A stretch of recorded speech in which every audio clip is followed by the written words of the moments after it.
That's how we own it. What's up, y'all? I'm your girl, Tamika D, Mallory. And it's your boy, Mysonne, the General. And we are your host of Street Politicians, the place where the streets and politics meet. There's a lot happening, as always. Every week we get together with plenty to talk about. This week, we're talking about Atlanta for everybody. For everybody. The entire country. Everybody. The entire country. Everybody. Is depending on Georgia.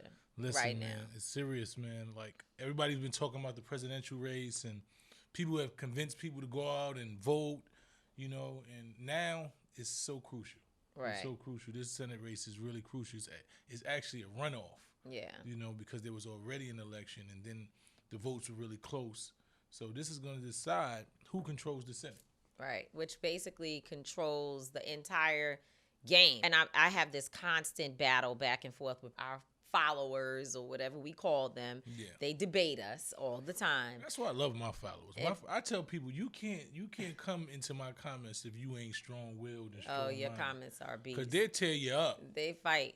But, you know, I see people in the comments all the time who are like, oh, well, you know, now you got Biden, so now what's going to happen? See, I told you he wasn't going to do this right, and I told you it was going to be this problem and that problem. And I'm like, we always said we knew that. Like, I don't understand what part people missed. For me, it's like I get it, because, you know, we when we look at history, you know, we need to be leery. We need to, you know, question everything. But the man ain't even in office yet. Yeah. You understand? But he's making decisions he's right making decisions, now. but bottom line is this. What I want to say, I didn't want to cut you off. Okay. But the decisions he's making, right? Even if you don't love all of them, you gotta say that as it pertains to black people, it's already better decisions being made for black people than have been in the previous administration. So, you know, I mean, absolutely. There's definitely a difference in the tone, the posture, and an understanding of a commitment that the president-elect, Joe Biden, knows that he has to be committed to appointing people of color. Obviously, the appointments of women have been incredible. There are many. But still, we have to be heavy-handed when it comes to what we want early on in the process. And your whole thing about, well, you know, he hasn't really gotten in office yet. But the thing that folks have to understand is that the decisions that are made right now set the tone for what the next 4 years will look like. No, and I respect that and I understand that wholeheartedly. And that's why when I said that I was looking for a better opponent, I actually meant it. So what happens is, what most people are looking for is actually still an ally, because the things that we are asking Biden to do is what an ally would do. Mm-hmm. And you're expecting him to do this. Or what a president would do. No, not a president. To do what's right. No, because we're not asking him to just be our friend. Yes, you are. You're asking him to put the people that you believe should be in office on most of the levels. In the reality of the situation, I never expected him to do that. I had no expectation that Joe Biden would put in at least 7 or 6 out of the 10 people that I thought he would put in. I thought maybe 2 or 3, and I would fight the rest of the administration. Yeah, but the fight is not about that's one piece of it, who is appointed to different positions. That's only one part. And yes, we have to fight for that. But the real issue is the policies that they put in place. And so, for instance, like in education, the Secretary of Education, I'm hoping that is someone who maybe graduated from an HBCU, or someone who understands the challenges that our children specifically face. And I'm hoping that they will also incorporate some type of task force that helps that secretary to be able to understand our issues and helps them. Somebody like Cora Masters-Berry should absolutely, since she works with young people so much, these are women who I believe need to be a part of. And of course, Black men need to be a part of the leadership from the education department, because there has to be a change in the way that public education currently works for our kids. I don't understand how the policy can be decided. I'm going to tell you how. If we haven't even got who the people are. If you got an administration that puts people in office, right, and we're pushing the administration, the people that they put in office going to push them. So the reality of the situation is, like when I said we haven't. Well, it depends, because we have to be clear about what we're saying. It's not putting people in office. It's appointing people to positions within the cabinet and within the administration, which is different from putting people in office. Dealing with the situation in Georgia, the Senate race is putting people in office. I'm talking about a different thing, right? I mean, and what ultimately just giving a person a job.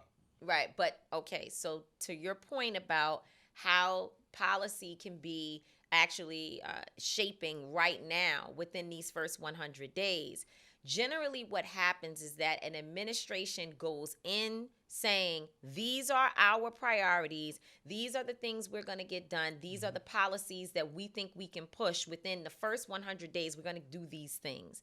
The people that they appoint are generally people who understand the priorities and will help to get it done. But it doesn't work in the opposite direction where those individuals come in and then figure it out. And that's why you heard James Clyburn, the congressman from South Carolina, who was really responsible for helping to bring Joe Biden back from what was not about to be where we are now. He was basically out in terms of the Democratic primary process.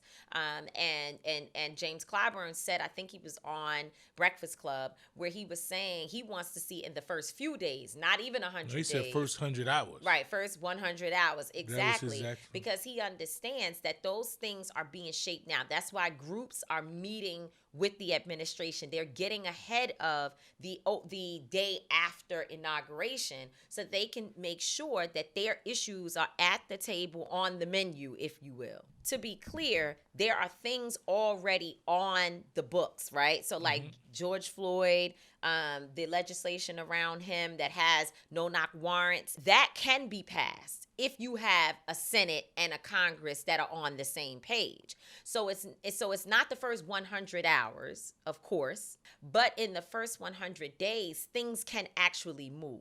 Yeah. So we have to make sure that it's not just about appointments, because appointments are cool, but it's also about influencing the actual agenda that is on the table and making sure that they know that there are certain things that we are not going to in any way capitulate around. To the point that we have been talking about, when do you use your leverage? Do you use it before an election this close, when you have two Republicans who are nuts? Okay, Kelly, what's her name? Loeffler. This is a crazy person who should not at all be in the Senate. If we get all of the people that we think should, and the black men, and no more deputy positions, and we are in control, then that would be something far beyond what I ever thought would happen. I just think that the people who thought that would happen may be disappointed. I'm saying I'm not disappointed because I never had any expectations of that at all. So when I was saying that I was really just fighting for a better adversary, I really was fighting for a better adversary.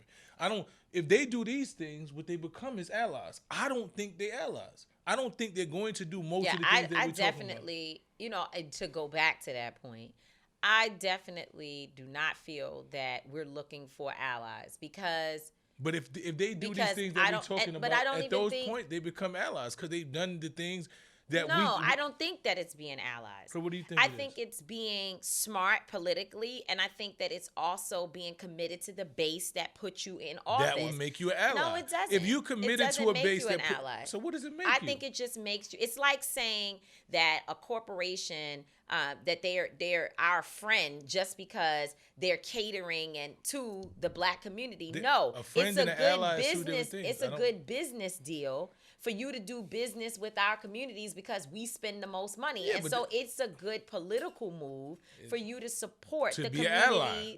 No, I don't know about that. I think you support doing me, your then job. you're an ally. No, it doesn't. The thing is this. You think the job is something different than I think the job is, obviously. I think their job is to uphold the system. I think anybody who gives a little pushback and gives us a little leeway into the system is somebody that's just a better adversary. They're no allies. Yeah, so based on what you're saying is putting black people in positions of real power. I never expected them to do that. And I'm saying that, well, I don't know about that because Kamala Harris is in a position of real power. All right, but that's what I'm saying. And that alone was something I voted on. I said Kamala is going to do things, and I said underneath that there are going to be a few people that we know from our communities, from our in special arenas that we've dealt with, that we can have conversations with, that we might be able to push a little further.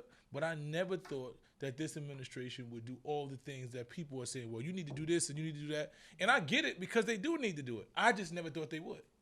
Yeah, I still don't think it makes them allies, but I think it means that they're doing their jobs. I'm not looking to pat anybody on the back and say you're my good friend or you're my good ally just because you did your job, and also because you did that you think they should do. Right? Right? But that's what I'm saying is anything outside of that is that you're not doing your job properly and you're playing political suicide. That's my opinion. I don't think it makes you an ally. But what I'm trying to say is this.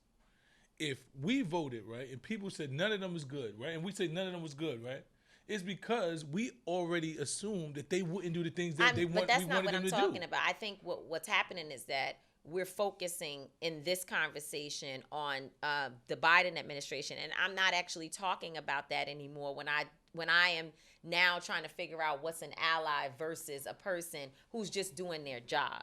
So I'm not even thinking the administration, cool, I get what you're saying, but I don't believe that someone who chooses to put in position the people who help to put them in position makes them just an ally. I think it means that you're doing your job, that you're doing what's right. Okay, so allyship to me, and even allyship is whatever, goes much further than just doing the right thing to me. What does it mean? So, okay, I think, dude, so why do you say it's the right thing? So my thing is this. I think, okay, let's talk about allyship for one moment in that context. Let's talk about it. I think saying that a person, does, let's just say a person, a white woman says, well, I will never call the cops on black people just because, unless somebody's actually got me in harm. But I would never call the cops on a black person and just because you walk down my street and I feel nervous. I'll never do that.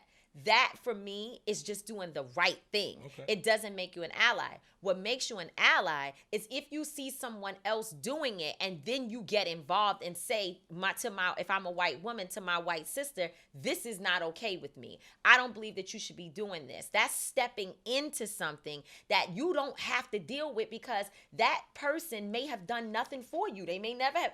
It's a total different thing. In this situation, black people put you in position, and therefore you appointing black people to positions of power is just the right thing to do. It makes sense from a numbers perspective. Okay, so what I'm trying to explain to you, if you put the same scenario you gave, you said somebody calls the cops and says, I won't do it, right?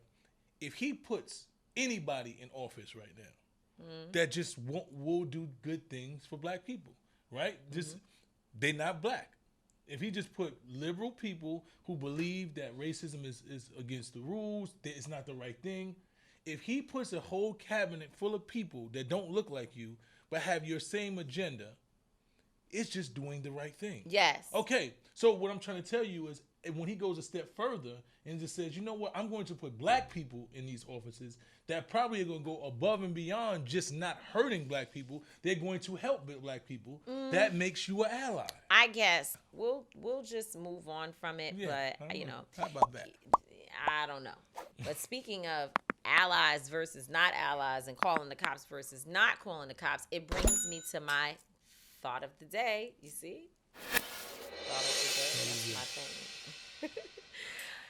I see there is a slew of indictments happening out here. There are a lot of artists, rappers, mainly rappers, people, not just, yes, mainly rappers, but I'm also seeing like a lot of indictments, the hood, a lot of people getting arrested. Let me think. You got Casanova just got a federal indictment. You got G Herbo just got an indictment.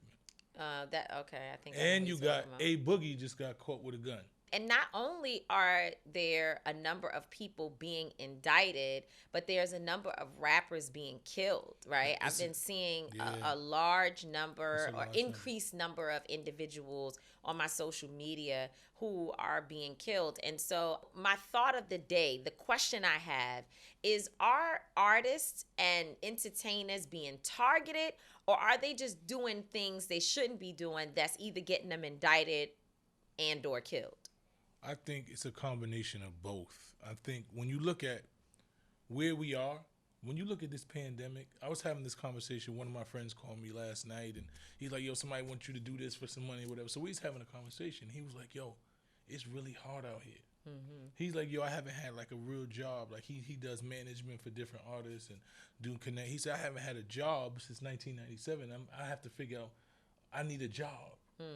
He said, the things that people are out here doing for money is different now. He said, I tell my friends, don't walk around with big chains because they shooting your head off. Yeah. He said, every time I turn on News 12 or this and that, somebody's getting killed, somebody's getting robbed. When you look at the severity of times and you see A Boogie got a gun in his house, somebody might try to kill A Boogie. Mm-hmm. You know what I'm saying? And he might not understand the legal ramifications or figure out how to do it legally, or might not be able to get a gun legally.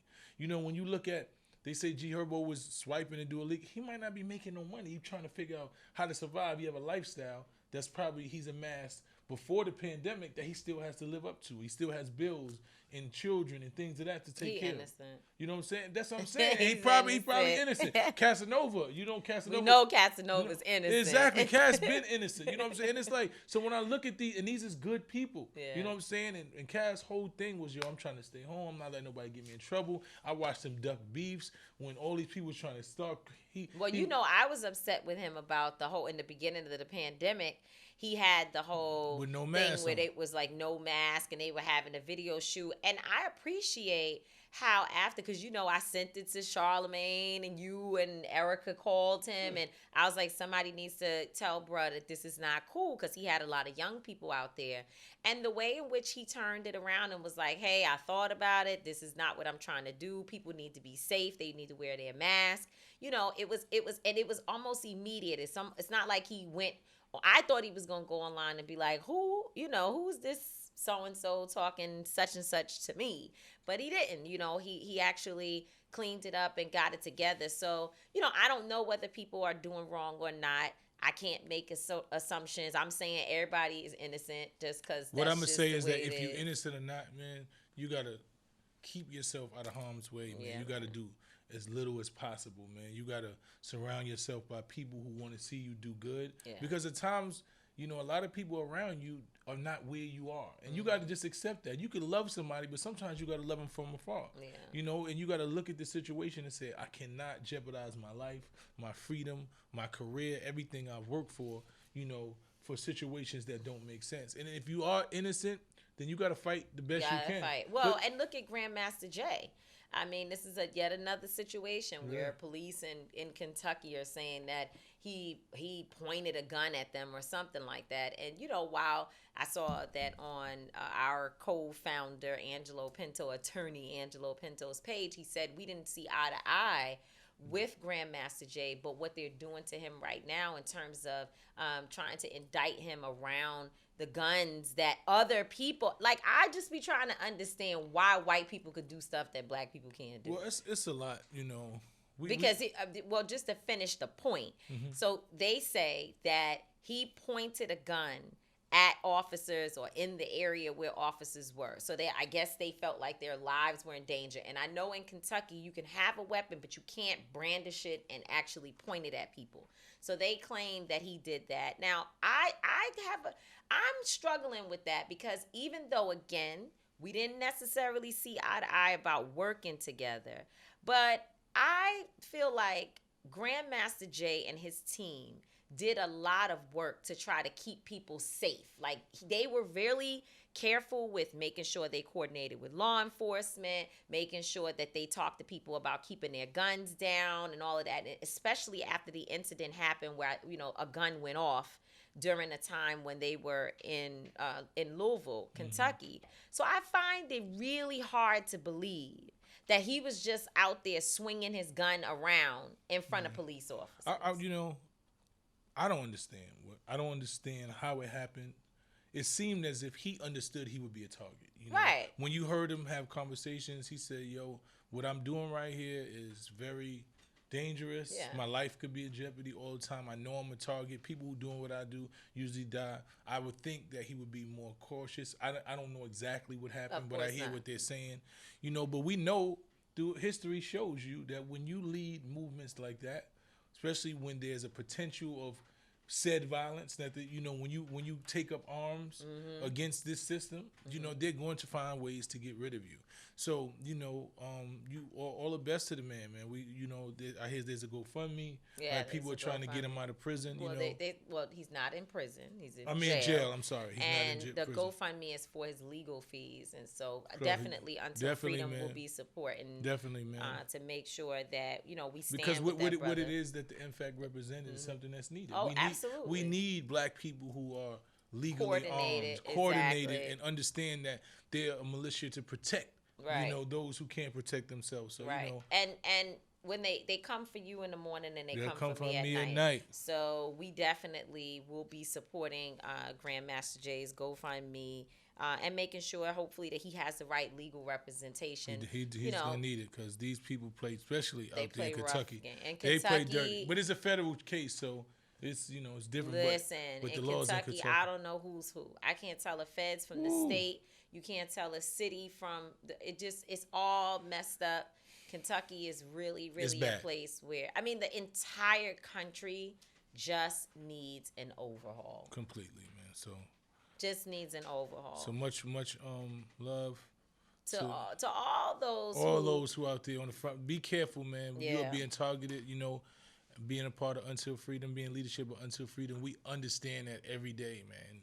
And you have to outthink the system because they're constantly trying to figure out ways and loopholes to keep you entrapped. So absolutely be cautious, man. And, you know, that brings us circling right back to this election and how the entire country is depending on, it's like democracy is depending on 2 Senate seats. Yep. I don't agree with everything that John Ossoff and or Raphael Warnock, which, by the way, Raphael Warnock is a good friend. And I still don't agree with everything they say and some of their ideology. Anybody? No, you shouldn't. You shouldn't. That's impossible. So this idea that we have to be equally aligned on every single point in order for us to work together it's not possible. And again, if you're running for, this is why people ask me all the time, will you run for office? Well, you know, I'm not running for office because I do a much better job, I believe, with in my position and for our people being an outsider who's able to agitate those who are inside. But I believe that there are people who need to go inside. And we argue with our friends, Jamani Williams, who's the public advocate in New York City, Assemblyman Michael Blake, State Senator Brian Benjamin. I mean, we could go on and on. City Councilwoman who's now hopefully going to be the borough president in New York, in the Bronx in New York, Vanessa Gibson. We argue with them all the time about their positions. We want them to be more radical. We want them to lean harder. We want all of that. And sometimes they make sense about why it's not possible. But then sometimes we walk away and say, you being trash today. Like you're just not doing the job. And we push them, and that's okay. And that's why I'm not running for office anytime soon, probably never, because I want to be able to push from the outside to make change happen. And I don't want to use the nice words. I'm saying defund the police every time. So that's what we are. That's what the streets are talking about. The streets are talking, why do we have to have this runoff? Why is the Senate seat important? Why do we need to be involved, engaged after we went through all this process to put this president in office? We got to vote again. Why? You know, and what I keep telling them is, you know, when we look at Obama's administration, you know, and we were happy that we had our first black president and we had all these expectations, a lot of people who didn't understand the process of the presidency and of the Senate and of Congress and all those things looked at it as Obama didn't do the things they wanted him to do. Right. And I explained to them the reason why a lot of those things that you and I both wanted to be done weren't done is because Obama did not have a Democratic Senate. You know, and a lot of the laws and policies he wanted to pass, Right. Mitch McConnell had vowed that he would not pass anything because the Republicans weren't in control of the Senate. So we were in control of the Senate. Right. That's what I said. They were in control of the Senate. So we are in threat of having the same exact thing happen now. Again. Right. And if we do not win these 2 Senate seats, we're going to have hell trying to get policies and laws passed throughout the Senate. Yeah, no, that's exactly right. And that's why the entire country, everybody, everything is on Atlanta. Is at the mercy of people in Georgia voters, young people. I think they said something around 20% of the electorate that helped to get Joe Biden elected in Georgia, which is flipping the state from red to blue, which is a big thing. That's a big thing. That 20% of the electorate were young people, and a diverse group of people, not just black, but just young people in general. And so those same young people have to go back to the polls. While we were out canvassing a few weeks ago, I saw that somebody had a sign. I forget which organization it is. It might be like the Georgia Bell Project or something like that. They had a sign on their door knockers, because, you know, when we walk up, some people, they already have some signs up there. And it said, vote again. Period. That's big just again. it. Again. Giant again. And people are like, what you talking about? We got to vote again. We just voted. Yes. By January 5th. Not on January 5th, because early voting is happening right now.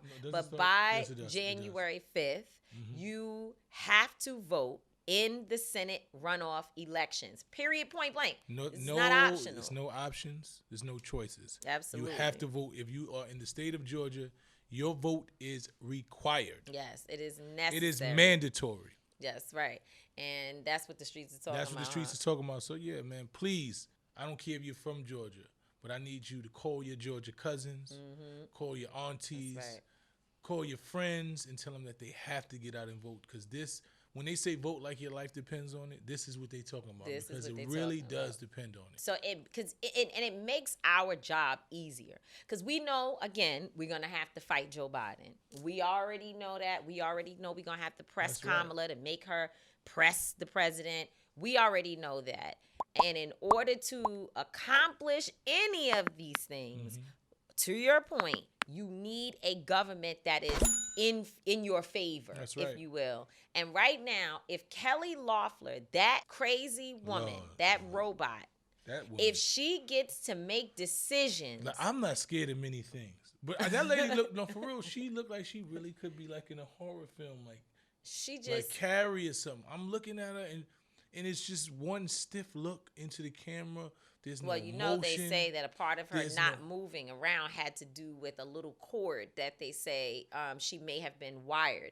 You know, they'll probably never really look into it because, you know, you can't catch it later. It's just so, but so scary. It looked that way in, you know, some, like, I don't know. I don't even know if it was like real news, but I think it was real news. It's just really scary. Just looking at this woman. She just looking into the camera and she just.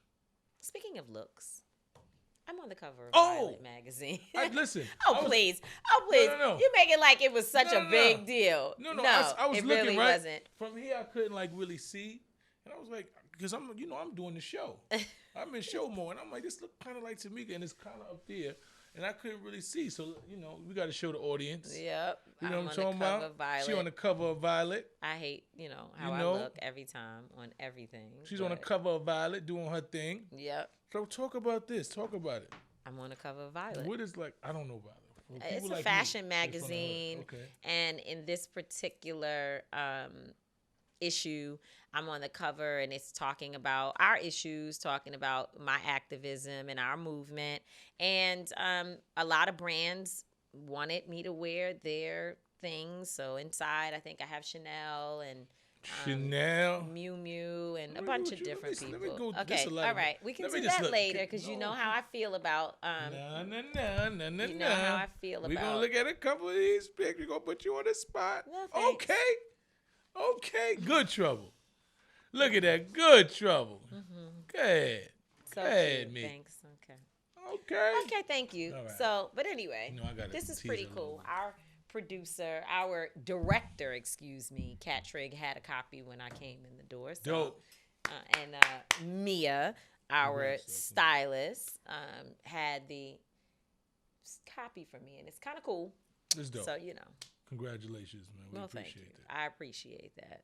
Mm-hmm. So if you're just listening, you can just go to iWoman.tv and you can see this wonderful magazine that Miss Mallory has graced the cover of. Yeah. With my braids. With the braids. You know what? The other day, the braids between you and braids, Angelo, man. And all the brothers around me, it's Mark the braids Thompson, for me. All of y'all love the braids. It's the braids and, and I was saying the other day that the bun on top of my head, the little bun that I wear. Yeah, the bun that went famous, that went viral. This was the biggest year for the bun in my life. Braided up, cornrows going up into a bun. Listen, I might have to go back. That melanin magic, man. Go with the melanin. I might have to go back. Gotta go back. Because this hair every day, we need to do a show on Black women and our hair. Everyone does shows on that, but we definitely have to talk about it because I am depressed when I have to do my hair. It's really depressing. It's sad. It's not anything. It's not a thing that you care about. Know about it. Not so much care because if I knew about it, maybe I care, but I just don't know. Yeah, you don't understand the process. A man get a little shape up, outline, he good. Yeah, that's what I'm saying. How come? God just made things a lot more simple for y'all. I just think that we care less because most men don't. There's some guys that actually care about their hair and they do all types of things to it. It's just they don't have look. We're seeing people like no. It's dudes out here that get their little beads waxed and they go get twists and all. I'm just never gonna do that. Yeah, but it's still not the same thing. They can still get up and keep it pushing. Y'all can keep it pushing. For us, it is a full production. And people say, well, why are you wearing a weave, right? Like, how come you got all that? Why don't you wear your own hair? They have those people who say that for the most part. Now, of course, there are women who are natural, who try to encourage other women to be natural, but they also understand very clearly why we aren't natural. Men who often say, well, you should need to wear your own hair, sis, get into yourself. Those are brothers who have never had to deal with what it's like to try to work out, right, with your own hair, to get up in the morning and you're getting ready to go somewhere. You take off your scarf and your whole head is freaking twisted, okay? And you need to be on TV in an hour. They have no idea. I guess. So, anyway.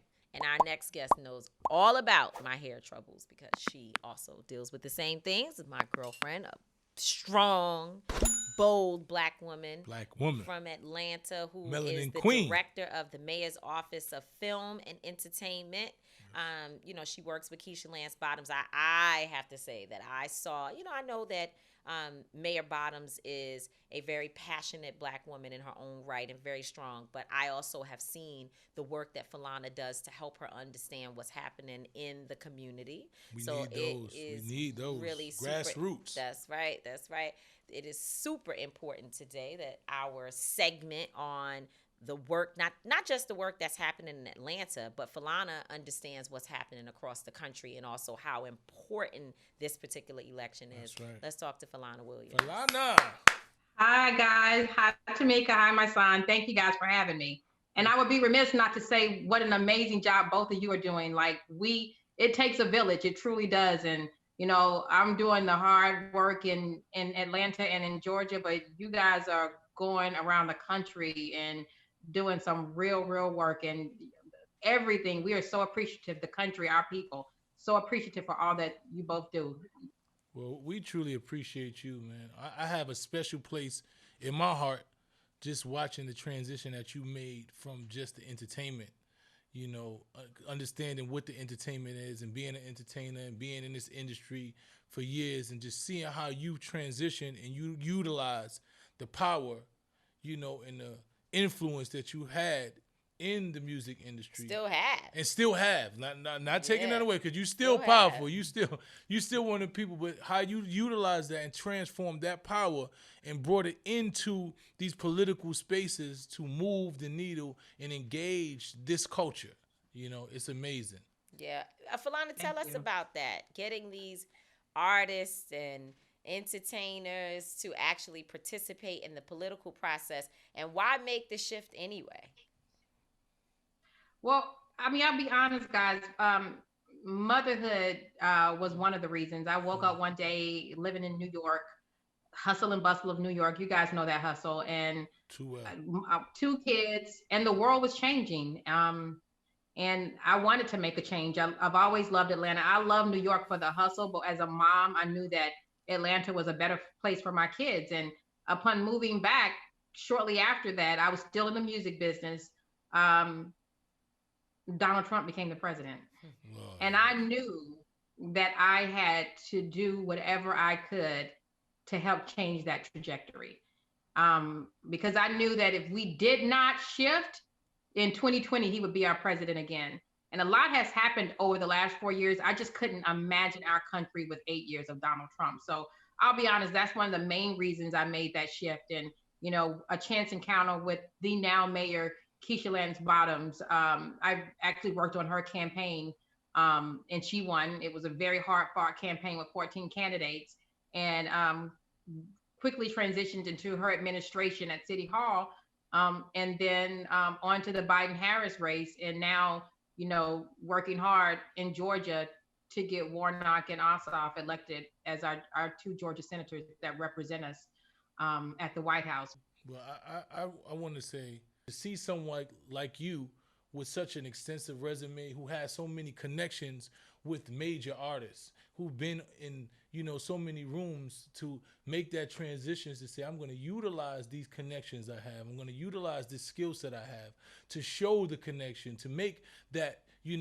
that bridge between the community, between politics and these artists, and show them how they can have these voices. Like when you said, LeBron, they need to be heard. We need to have T.I.'s voices, and you are that conduit that connects both of those people, that shows how it can be used. We're very grateful for the work that you do, the career you've had, and how you continue to move the needle and push the culture forward. You are one of the culture shifters in this, and what this movement needs right now. So we want to say we appreciate you. And speaking of all of these artists, Thank you. I can think of a time, I know you, Philana, for a while. So I know when you were like running around, working with artists, and really deeply just in the entertainment world. And Miguel was one of the artists that you worked with that I know of the most. And I know you also work with Mariah Carey. And I remember watching you navigate Miguel's career and helping him to speak to important issues, but yet still allowing him to be who he is. And I think a lot of times that's what artists worry about. Right. That once you try to bring them into politics or social causes, that then they will either be judged, which they always will be, or that people won't accept them, and that they'll have to change who they are in order to be able to fit into those spaces. And I've never seen you being that type of leader, if you will. Yeah, and and thank you for that, both of you. I think I think everybody has a gift. Like, I can't sing like Miguel or Mariah Carey or dance like a Sierra, but I think that I have an innate gift to understand the insides of a creative or a creator. And, they're very complicated, unique people. And to make them comfortable in their own skin, and just to realize the power that they have. I think oftentimes they don't realize that power, and that's a God-given gift. But just to know that music is only a portion of who they are. And I think, just knowing how much they may influence, and their words may influence that person who, we can talk about a lot of things that might be on the brink of depression or suicide. Or now when we talk about politics, just how much their vote really matters. And I think one of the things I often say is, in what entertainers have to realize now, is that there can't be a middle ground. I think our country is getting to a place that if we don't use what we have to really get our communities and people to vote and to participate in politics, do their part, then we're doomed. Like, the Republicans will keep coming and keep coming. Mm-hmm. And I think they're stronger in another way. They don't have what we have. They don't have the culture. Like, we have the culture. And if artists have to realize that there's no waiting, and it's not even about picking a party. more so than standing up for issues and standing up for Right. what this country has to become. Because if we don't, if the country doesn't quickly pivot, we're going to be in trouble. So, artists and entertainers have to start being on the front line. And, I do feel like it's, I was built, and my entire career path led up to this moment of me being able to take that influence, even in my own right. I had to really step up and say that, I gained the respect of a lot of entertainers, and I had to take my part and do my part and be responsible for helping to lead them into the political realm. So listening to you, I get a feeling of what I felt, in this industry, being an artist and starting out in music and then transitioning into this realm.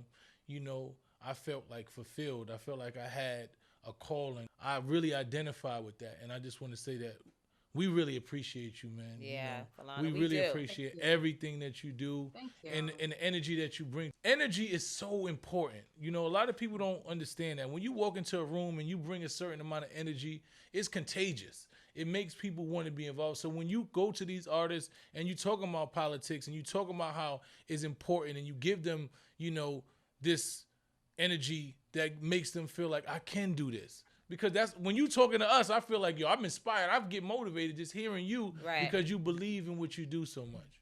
I look forward to us winning this race. But I don't think that everything that we're doing in this moment is about winning just one race. I think it's about rebuilding or building a platform and a time when we stand together, when we work together, and where we start to see one another as being responsible for the community. And I think that that's what's happening now, is that people are starting to come back home, if you will, and say, you know what, we've got to take care of this house and take care of our family. So you keep leading. And in Georgia, we intend to win. Are you having a party? Because in Georgia, y'all don't have COVID. Ain't no so COVID out there. It's parties. There's people getting everything. together. I can't believe Georgia. Georgia's out there. Well, I'll have a virtual party, guys. Okay. Because she's responsible. You're going to be responsible. Yeah. She's going to be the I only... am. It's her and about 3 other people in That's Atlanta it. that's responsible that ain't going out to the turn-up club. Oh, the mayor's definitely trying to keep us COVID-free and COVID safe. So yeah, but it's so important to have a governor and a mayor who are working together. And you can tell that there is a clear distance between, or division between, a woman who is trying to keep people safe and a governor who is following the Trump playbook, and and it's just not focused on the safety and security of all of these folks who are gathering. I'll say this as the closeout. Keisha Lance Bottoms, Mayor Bottoms, as a mayor, you can see the level of disrespect that people have for Black women in positions of power. Because, for him to originally try to sue her to stop her from keeping people safe and trying to keep people alive is absolutely asinine. And you can see it across the state of Georgia, that people are not taking seriously enough this COVID-19 crisis. But I know you are. I mean, it could be, disrespect, but I also see fear.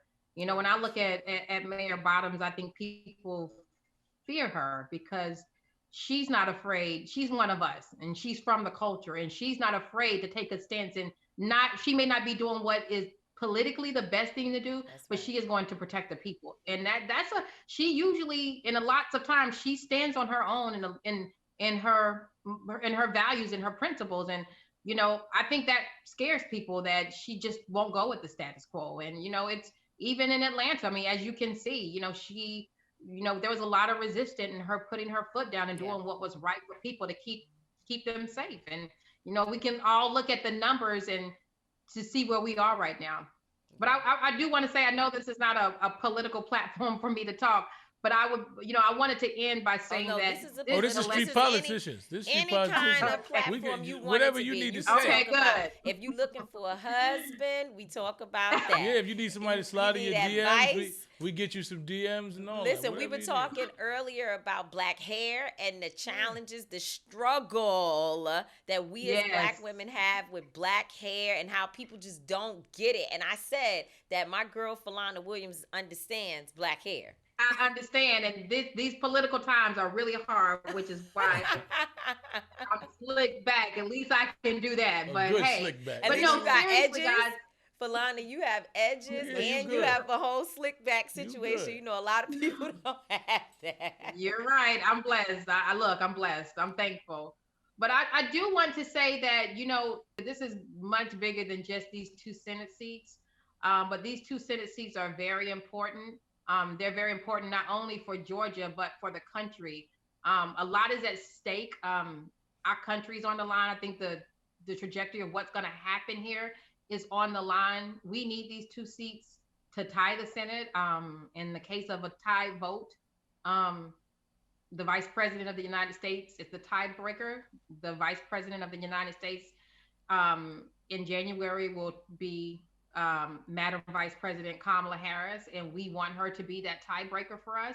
But we see how serious this is because, as we just discussed, and in the example of Mayor Bottoms, there are not many people who stand up for what's right. So I do expect for a lot of votes to be all Republicans going one way for their platform and for what their agenda is, and you know the Democrats will go the other way. So that 50 to be tied is going to be tremendous for the next 4 years. So it's bigger than Georgia. Healthcare is on the line. Everything. So much you can't even get it out. You can't. Healthcare, jobs, police reform, all of that is really on the line in this election. So anybody watching this, if you live in Georgia, please vote. If you have family in Georgia, tell them to vote. Right. If you don't think your vote count, yes, it does. You know, this election in Georgia was decided and it came down to 12,000 votes. So it all matters. So, you know, and then moving forward, like voting is not a once in a 4-year thing. Voting is something that you have to do every year. There are important elections all around the country in every city every year. We have to vote like we go to football games and classics and celebrate Thanksgiving. It has to be like something that's deeply rooted within our communities, and it has to be a ritual. And I think that we as a community, you guys said this too, we have a lot of work to do with, you know, educating our people. Like, we matter. We really, I don't care what anybody says, we really matter. We, first and foremost, we got to know we matter. Right. And we can make the changes. We just have to know that we can. And the last thing I would want is to see us so divided as a community and as a people that we don't show up in the numbers and with the strength that we show up with now. Just vote, guys. Georgia, vote. Early voting starts December 14th. Vote. Yeah. Right. Early vote, mail in your ballots. You can still request a mail-in ballot. January 5th is the final day to vote. That is the day of the runoff. Reverend Raphael Warnock, John Ossoff, those are very important seats. They speak for us. They represent us. We need them, and we need to make sure that we give President-elect Joe Biden the best chance possible to, you know, follow through on everything that he's laid out, the plan that he's laid out for America. So that's it. All right. Phillana Williams, everyone. Thank you, Phillana. Keep being great, Queen. Entertainment and politics. Yes. Thanks for joining us. Queen. See ya. Have a good one. Thank you, guys. Phillana Williams. Phillana. She did. You know, listen, man. I ain't gonna lie. This is like the year of the black woman. There's no denying the effect that black women have imprinted on this world. You know, and I'm gonna give it up. You know, black men, we got to be motivated, because I'm motivated now. You know what I'm saying? Yeah, I'm like about to motivate my kings. Listen, I told you I'm about to do the King's March. So that's the thing. It's holding us accountable, pushing us, and reclaiming our throne. Yeah. No. And you know, black women will help you do it. That's right. You know what I'm saying? Look, and y'all gonna organize it. I'm gonna call it, and y'all gonna yeah, that's the problem. I'm gonna call it, and y'all gonna organize it. But listen, that's all right, because it's for a good teamwork. cause. Teamwork. It's for a good cause, and you know, like you said, there are a lot of powerful black women doing a lot of great things across this nation. And I salute y'all and support you. You know what? I should have asked Phillana. You know, about my I don't get it. Because she was in the room as we watched the debate. She was. Between Reverend Raphael Warnock and Kelly Loeffler. Miss Loeffler. Miss Loeffler. And she kept referring to Warnock as radical liberal Raphael Warnock. I think she over said and over again. So I don't get what the hell a radical liberal is. I think it's like that's like a what you call it?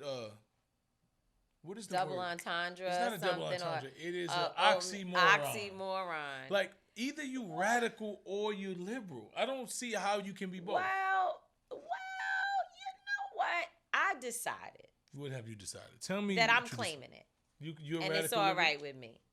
Because at first I was like, I know what she's trying to do. She's talking to her base, right? That's true. She's trying to scare people, and she wants to use the defund police thing, and they have decided that radical liberal is a buzz term and like a danger zone for Democrats and you know for people who may be their opponents. And so I get it, and it's disingenuous. It's actually disrespectful because he is Reverend Raphael Warnock, and he is the pastor of Reverend Dr. Martin Luther King's church. But she kept on going on and on with this narrative, and you were like, I see what she's trying to do. I see what she's trying to do, but I'm just saying, like, the term to me is like saying you're a skinny fat person. No. So I decided to claim it. Okay. Because I am liberal. Mm-hmm. I am very liberal. I believe in the liberal cause. I guess I'm probably more progressive, whatever that means. Yeah, I think I'm more progressive than. But liberal is a thing. You can be liberal, someone who is not conservative, right? Someone who believes in freedom and the right to choose. So we don't want to stop people from choosing their right to have abortions and things like that. Like, as a liberal person, you believe in a society where people have more rights and more freedoms and what have you. And guess what? I'm radical. So I'm a radical but how? liberal. That's what I just don't get it. Because if you're a liberal, I think liberal is the step before progressive, right? It probably is. Okay, so saying that you radical progressive makes more sense. But just if there's a stage after liberal, then why would you use radical liberal and not just the term progressive? Well, it doesn't really make sense. Then I'm a radical progressive. That liberal. makes more sense. Because I'm a radical stage, progressive liberal. I don't.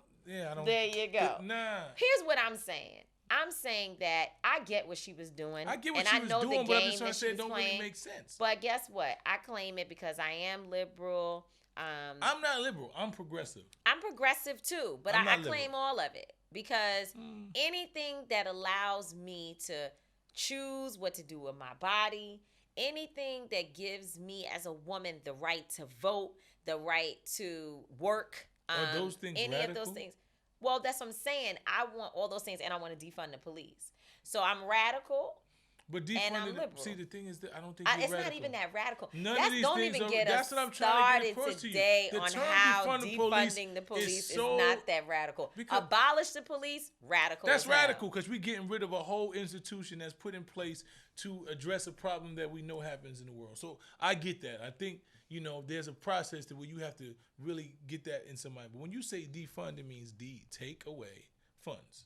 Some of the funds. Take away funds. Take away some of the funds. And then you reallocate it to communities and to situations and to organizations and to positions that are directly impacting our communities right now. That makes sense. And if you so caught up in a term that you don't care about what it means, then that means you're not really here to be on the side. A radical liberal? Exactly.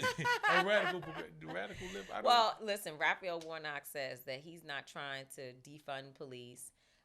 It's so sad to watch the Democrats because they have to try capitulate. their best to capitulate to these people who are not with us. And this is why we need something different. Say things, and I'm gonna keep saying that. Look, yeah, we do. At this point, right? It's not like people say the less of the best, the two evils. It's not that. It's the best option that we have. When one of those options actually have to be in place anyway. Right. So we have to pick the best option. And although we know that we're not going to get all the things we need from the best option, we are aware that we can get some of the things we need from the best option. But as we vote for the best option. We have to work be on working building on our putting own. a whole nother structure in place that completely represents the needs of our people. Well, I don't think anything is going to completely, because once Negroes get involved with it and all of us with our own ideas and ideologies and whatever take over, right? There's going to be a lot of compromise. That's what happens in any situation. But the fundamental values and the moral fiber, the moral fiber. Look, wordsmithing. This is one of our things. Is trying to say the right words.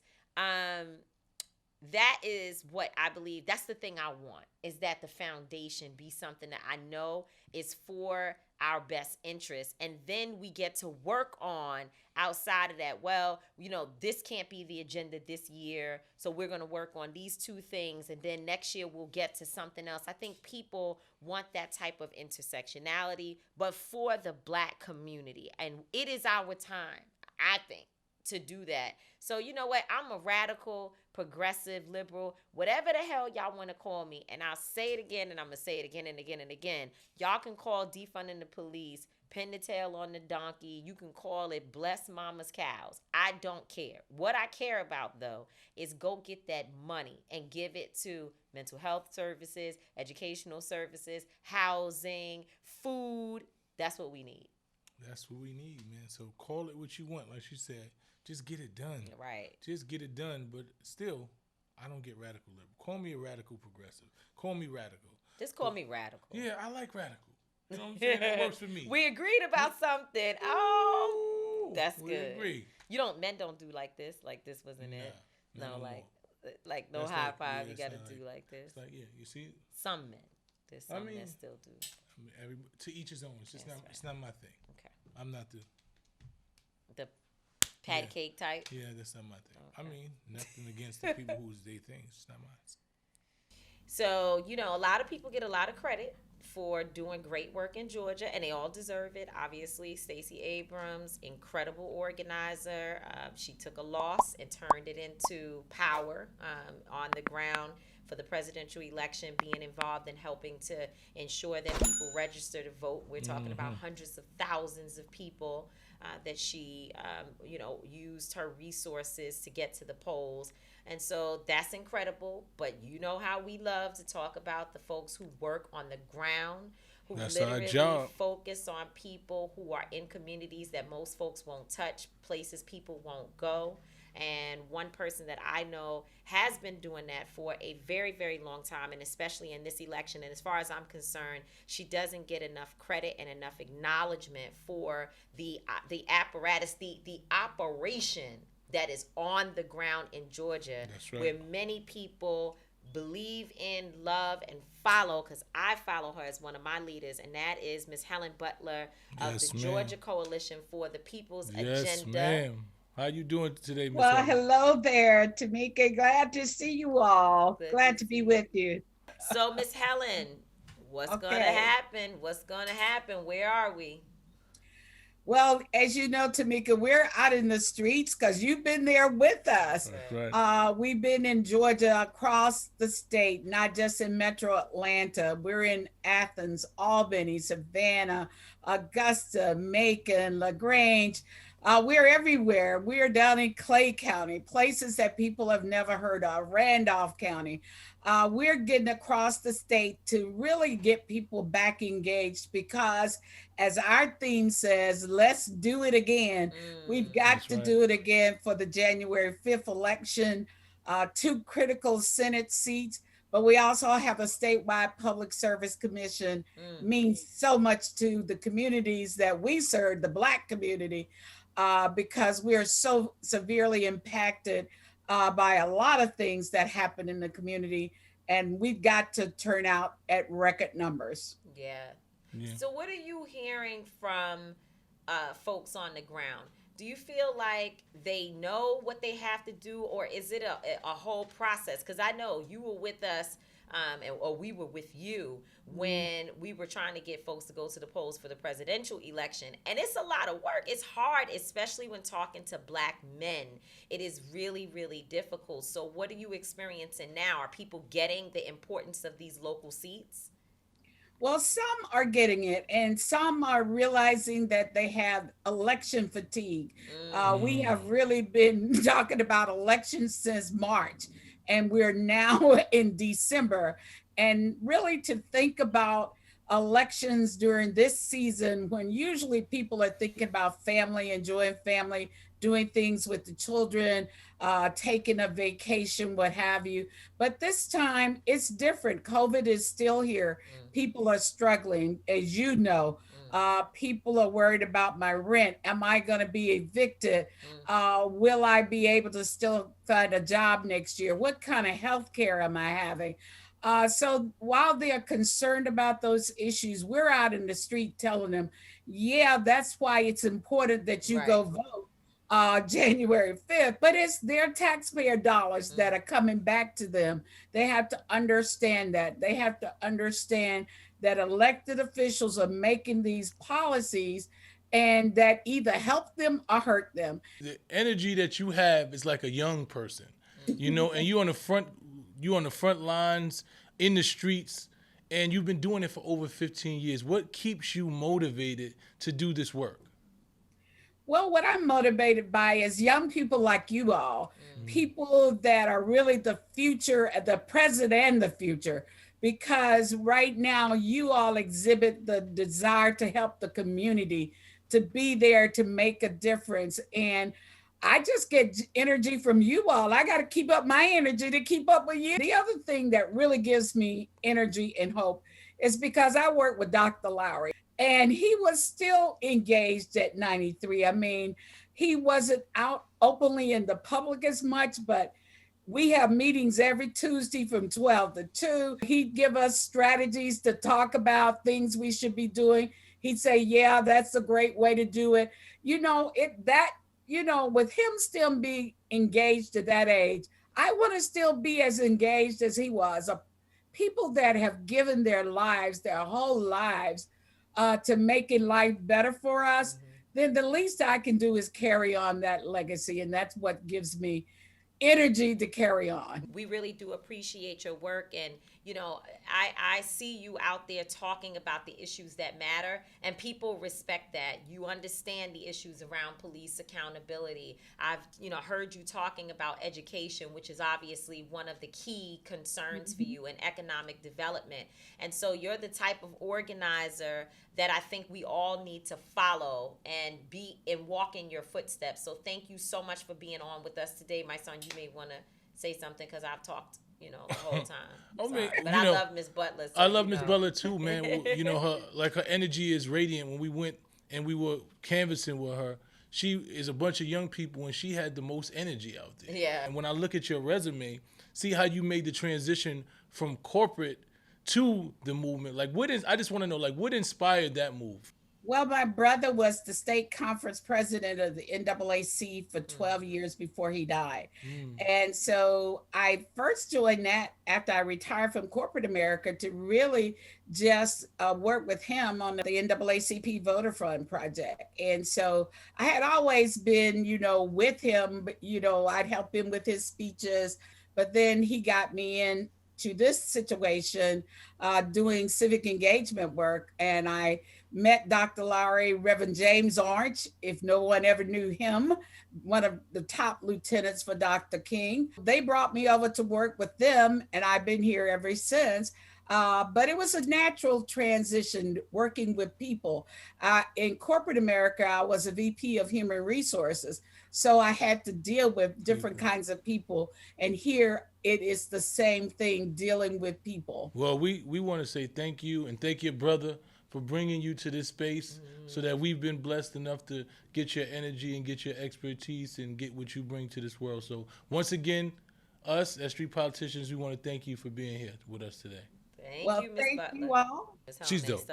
But she's dope. She's just dope. Her energy, when we was in Atlanta, the way that she just interacted was just dope.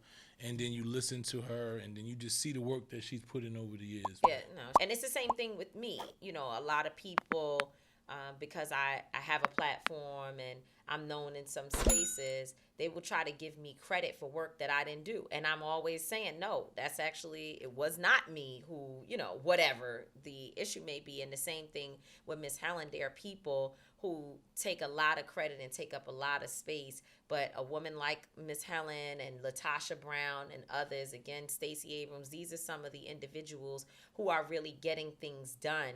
And people need to acknowledge their presence. Mary Pat, you know, absolutely. Young, people need to acknowledge their presence. So we just have to make sure that we use our platform to put forth so we those here for. who That's what actually do the work. Street politicians is for the little guy, for the person who doesn't get the real, you know, the celebration, you know, the accolades that they actually deserve, and we want to utilize our platform because we've been those people, you know. We are we still those people, but you know, they have our moment. No shade, we have our moment. But we here. Yeah, so I still don't agree about the allyship.